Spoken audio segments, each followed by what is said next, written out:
Over the years, we've seen a growth in quality of shonen anime. In the past, shows with buckets upon buckets of filler were the norm, and shelling out an episode a week was an expected standard. Flash to now, and shonens are taking a new approach that is well received by fans. One of the animes leading this charge is none other than Demon Slayer. Demon Slayer is everything a shonen anime strives to be. I'm sure some of you consider me a basic bitch because I have an undying love for Demon Slayer, but to be honest, I don't really care. The point I want to get across today is not why Demon Slayer is the best show, but why Demon Slayer is different, why it stands out as a show and doesn't take a backseat as just another shonen. Each character in the story has their own uniqueness. The plot, while having a very straightforward, easy to follow structure, leaves room to spice things up and have twists. And the art, oh the art. Dare I say, it's some of the best I've seen in anime. I'm sorry, sir. It's time for you to leave. Now I know there are skeptics out there who think this show is generic, in which case allow me to change your mind. One of Demon Slayer's strongest points is the abundance of good characters. For a large portion of Season 1, we are introduced to the main trio of Tanjiro, Inosuke, and Zenitsu. Oh, and Nezuko, let's not forget the badass sister. Tanjiro's character is pretty clear cut. He's the protagonist we're supposed to be able to relate with, so his story and growth is pretty fluid. That's not to say that his story is boring. It's more like Tanjiro's personality is that of a usual kind, compassionate, strong-willed protagonist we are used to seeing. But he has some spice to him that sets him apart. It reminds me a lot of Itatori from Jujutsu Kaisen. They're both extremely skilled individuals who through training hone their abilities to reach an end goal. While this is a generic outline for a main shonen protagonist, Tanjiro's character is executed in a way that he doesn't feel like a carbon copy of Naruto, Luffy, or Goku.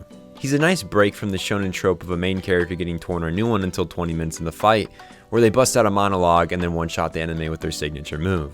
There is a scene where this trope partially plays out in Demon Slayer, but my guy Spider-Man pulled a fast one on Tanjiro, and we all had oh fuck what now looks on our faces.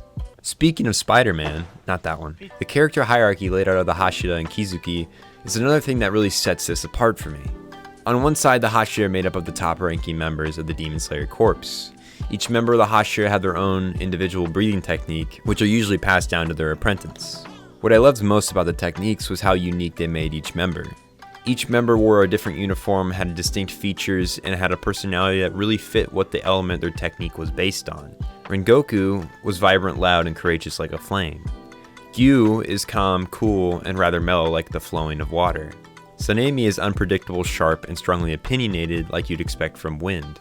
The list goes on, but you get my point. And on the other side, there's the Kizuki, the Demon Moons. When the Kizuki are introduced, we're told that there's 12 of them, 6 upper and 6 lower ranked. What set these guys apart was the high-risk power structure that they all were in. The moons ranked from 1st to 12th, and the upper 6 are far superior than the lower portion. For the moons to move up on the ladder, they had to kill the superior members. At this point in the anime, the upper moons remain pretty mysterious as something to be greatly feared. We never even meet an upper moon until the very end of the Mugen Train movie, where Upper Moon 3, Akaza, shows up and he claps the shit out of Rengoku. It was made very clear from the start of their introduction that they were not to be messed with. As for the lower moons, well, Michael Jackson takes care of that problem for us.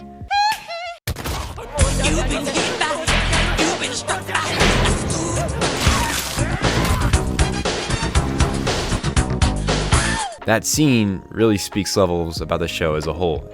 Something Demon Slayer really does well is keeping you on your toes. One minute you're super confident in the abilities of the characters, and the next episode they all get a reality check and are absolutely obliterated. During the first season, we follow Tanjiro's growth. We see him rise when the odds are stacked against him, and he perseveres.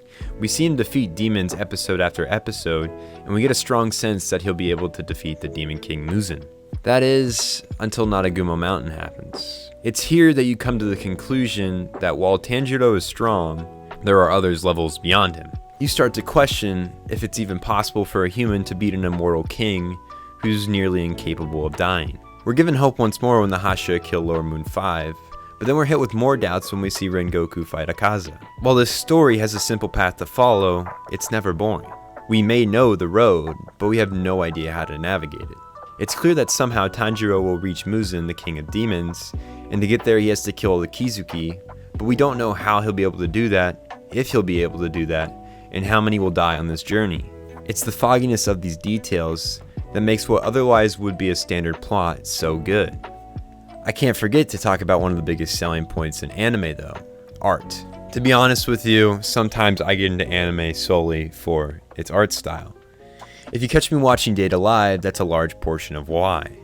A plot to an anime can be out of this world amazing, but if the animation is shit, well, you end up with 7 deadly sins.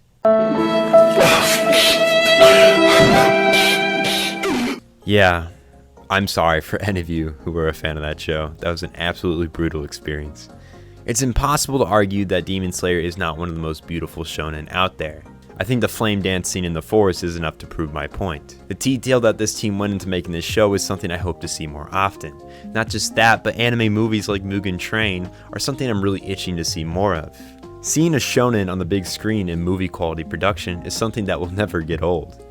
I've watched the Akaza and Rengoku fight scene countless times now. The animation, all the colors used in carefully designed frames, and this shot alone are on a different level entirely. I'm glad that shows like Jujutsu Kaisen and Black Clover are hopping on the movie train as well. To me, it's all about quality when it comes to anime, not quantity. I'd rather wait 1 or 2 years for season 2 than watch 20 minutes of filler each week. Luckily, Demon Slayer is doing what a lot of shonens have moved towards, which is the absence of filler. We see it in shows like Attack on Titan, Jujutsu Kaisen, Black Clover, JoJo, and more. This break from making filler content is something that I can't be more genuinely happy for. Demon Slayer has been able to stay relevant in the saturated shonen world by making itself stand out. It has your classic tropes, sure, but it always adds some spice. It keeps you on your toes, always wondering what will happen next, and more than anything keeps me wanting more. The reveal of season 2 comes late December, so until then, I'll be patiently waiting, excited to see what's in store next. Thank you guys so much for watching this week's video. I hope you enjoy the content I covered today. I'm a big fan of Demon Slayer. It reminds me so much of why I love the shonen genre despite its saturation. Be sure to like this video if you enjoyed it, and if you want to see more content like this, subscribe to my channel and I promise you won't regret it. Well, that's my spiel for today. I'll see you guys in 2 weeks.